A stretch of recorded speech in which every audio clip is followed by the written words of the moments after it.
আসসালামু আলাইকুম। প্রথম যে প্রশ্ন করলেন যে সারের যেটা, সেটা সারটা আমাদের এবার আসতে দেরি হয়েছে, এক নম্বর। দুই নম্বর কথা হচ্ছে আপনার কৃষক পর্যায়ে যে আমরা সার দিই, ঠিক আছে, এটা আমার মনে হয় না যে আমার এখানে কোনো ক্লেম আছে, মানে আমার মনে হয় না। যদি আমরা মানে ক্লেম থাকতো, আমাদের আজকে মিটিং হয়েছিল, সেখানে আমাদের মানে ধন্যবাদ জানাইছে। মানে মানে আমার এখানে না, আমার পাশের ইউনিয়নে একটা যদি সমস্যা হয়েছিল, সেক্ষেত্রে এই প্রভাবটা আমার এখানে আসতেছে, মানে কথাটা উঠতেছে।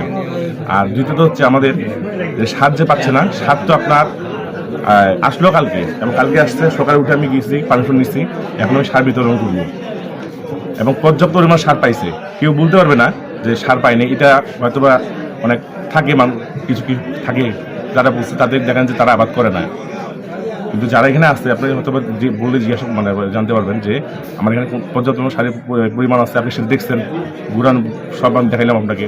সারে কোনো ঘাটতি নেই আমার এখানে, প্রতিটা সারে কৃষক পাবে। আর যারা আমি কি বলতেছে অনেকে যে আপনার সার বাইরে বিক্রি করি বা গুড়ান থেকে আমার সঙ্গে সার শেষ হয়, কেউ বলতে পারবে না। আমাদের নিয়ম নেই কিন্তু এটা।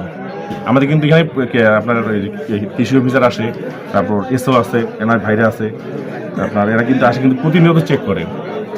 এবং আমাদের কিন্তু মানে একটা আপনার 2 টন হোক 3 টন হোক মাল কিন্তু রাখতে হয় প্রতি মাসে। একেবারে শেষ করা যাবে না, এটা আমাদের উপর থেকে নির্দেশ।